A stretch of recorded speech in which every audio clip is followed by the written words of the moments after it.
Assalamualaikum warahmatullahi wabarakatuh. Selamat pagi pemirsa. Kembali lagi di Wika News TV bersama saya Erlangga Ferdiansyah. Hari ini kita akan membahas topik yang sangat menarik, yang sangat relevan dalam akuntansi forensik dan audit investigatif ya. Yang tentu emang belakangan ini sangat hangat sekali diperbincangkan di sosial media, di televisi dan lain sebagainya mengenai adanya dugaan pada kasus gratifikasi Pusdiklat di Kementerian ABC. Dan hari ini telah hadir di tengah-tengah kita para narasumber atau pemateri kita di sesi pada kali ini. Mungkin tanpa berlama-lama aku mau mulai nanya-nanya nih ke teteh-teteh sekalian. Yang pertama mungkin dari kasus yang tengah hangat tersebut nih, mengenai adanya dugaan gratifikasi di Pusdiklat Kementerian ABC. Ada nggak sih langkah awal atau cara identifikasi dari kasus ini itu seperti apa? Mungkin dari Ika dulu kali ya. Oke, jadi kita dalam mengidentifikasi awal suatu informasi itu ya, kita bisa merujuk nih pada referensi dari peraturan BPKB nomor 1 tahun 2025, yaitu menggantikan dari peraturan BPKP itu sendiri tahun 2017 nomor 17 yang berkaitan dengan pedoman pengelolaan kegiatan bidang investigasi. Nah, di situ kita harus menilai kondisi dari hasil atas pengaduan tersebut atau penyimpangan tersebut, yaitu berkaitan dengan 5W2H. Mungkin umumnya 5W1H ya, tapi ini ada tambahan 2H. Nah, yang pertama itu what. What itu berkaitan dengan apa penyimpangan yang terjadi, kemudian apa dampak dari penyimpangan tersebut. Yang pertama pasti kalau misalnya kita kaitkan nih dengan kasus Kementerian ABC ini, penyimpangan yang dilakukan awal mulanya dari saudara FH itu ya, dia itu memerintahkan kepada bawahannya saudara WI untuk langsung mengarahkan pemenang dari lelang proyek ini adalah dari PT UBA, yang dimana kalau kita telusuri lebih lanjut di masa lalunya ternyata mereka ini merupakan rekan dekat. Nah, kemudian apa dampaknya? Transparansi ya, transparansi dari keputusan tersebut itu tidaklah jelas. Kemudian yang kedua itu ada who. Who itu siapa saja sih pihak-pihak yang terlibat di dalam pelanggaran gratifikasi ini? Tentunya pelaku ya, pelaku yang pertama itu ya saudara FH, kemudian juga ada saudara UC, kemudian kita juga bisa melibatkan kerabat-kerabat terdekat mereka seperti istri dari FH itu sebagai saksi. Dan kemudian juga ada when. When itu timeline. Waktu-waktu pelanggarannya itu seperti kapan saja terjadinya. Yang pertama itu pasti ketika kita menerima laporan pengaduan, dan kemudian juga itu sekitar tahun 2022 ya, ketika tangkapan WhatsApp itu ada terjadi. Kemudian yang terakhir kemarin kita melakukan surveillance di tahun 2024, dan itu ternyata terbukti ketika saudara UC dan FH itu bertemu dan memberikan goodie bag berwarna merah muda, di mana itu berisi uang. Nah, kemudian juga ada where itu di mana saja tempat pelanggaran itu terjadi, yaitu kemarin terakhir kali kami lihat itu mereka melakukan pertemuan di parkiran Mall Pondok Jaya. Nah, kemudian juga ada why itu kenapa penyimpangan tersebut itu bisa terjadi, yaitu kalau misal kita kaitkan dengan fraud triangle, yaitu opportunity, pressure, dan rationalization, itu sangat memungkinkan terjadinya pelanggaran gratifikasi ini. Kemudian yang selanjutnya itu ada how itu bagaimana sih modus pelanggaran yang mereka lakukan, yaitu tentu saja ketika mereka memiliki kekuasaan, memiliki status yang mampu sehingga mereka mampu melakukan pelanggaran tersebut, itu mungkin saja. Kemudian yang selanjutnya itu ada how much itu pelanggaran apa saja sih sehingga yang menyebabkan kerugian bagi negara kita. Nah, itu terjadi karena apa? Karena nominal dari pagu anggaran yang telah ditetapkan itu lebih kecil daripada harga perkiraan sendiri, padahal seharusnya tidak seperti itu. Mungkin itu sedikit penjelasan dari saya. Oke, jika saya lihat apa yang telah dipaparkan oleh Teh Ika itu sudah cukup mengupas ya dari kasus dugaan adanya gratifikasi pada Kementerian ABC ini mengenai Pusdiklat kayak gitu. Mungkin ada sudut pandang lain dari Teh Tiara. Ya mungkin dari saya sedikit menambahkan ya, tadi sudah dipaparkan juga sama Teh Ika.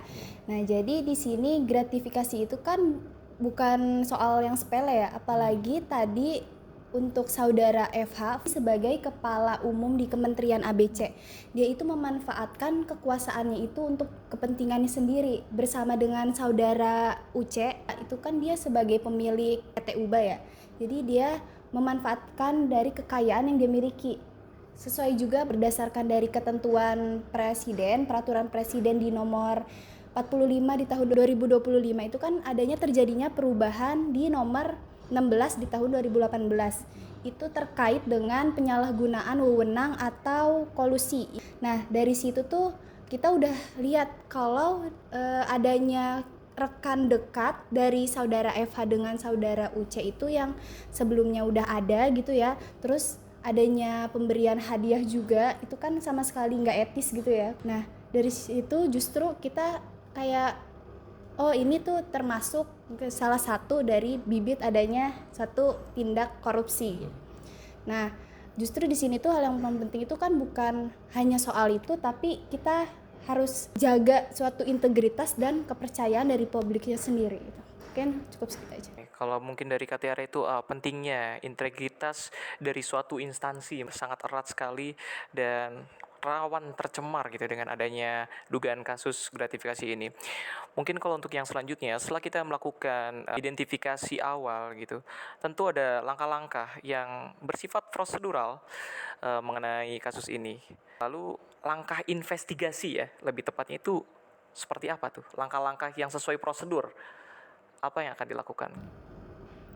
Kalau buat langkah investigasi sendiri di sini kita pastinya perlu adanya suatu pengumpulan dugaan yang udah ada dan juga bukti-bukti terkait dari pihak kementerian dari yang saudara FH maupun dari yang saudara UC sendiri.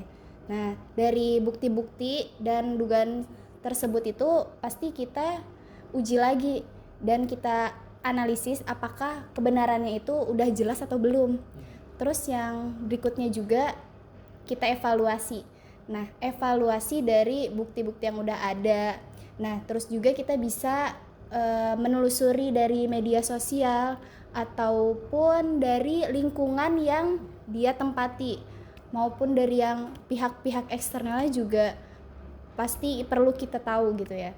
Nah, kalau misalkan dari bukti-bukti yang udah ada itu belum cukup, selanjutnya bisa juga kita wawancara, kayak kita komunikasiin ke pihak-pihak eksternal yang di luar.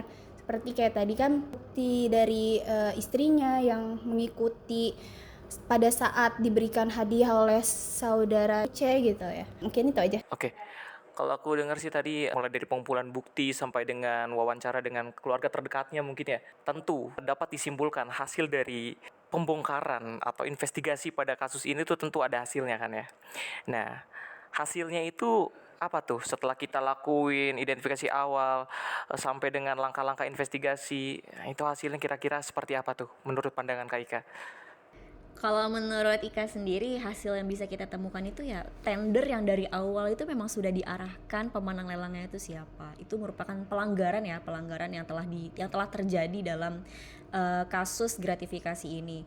Di mana FH sudah menentukan bahwasannya sudah lelang proyek ini kita menangkan saja pada PT UBA. Nah, seperti itu, dan itu ada hukumannya ya. Itu memenuhi persyaratan hukuman di dalam Undang-Undang Nomor 20 Tahun 2001 tentang pemberantasan tindak pidana korupsi.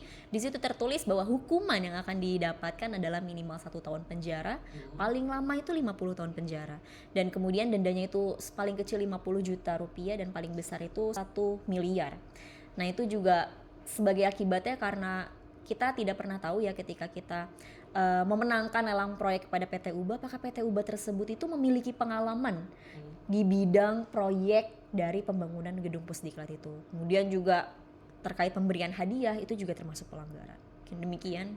Mungkin setelah mendengar penjelasan dari identifikasi awal, langkah-langkah investigasi, bahkan mungkin ya netizen sudah mulai terbuka ya hasilnya itu seperti apa. Oke, mungkin sampai sini aja sesinya Kak Ika, Teh Tiara.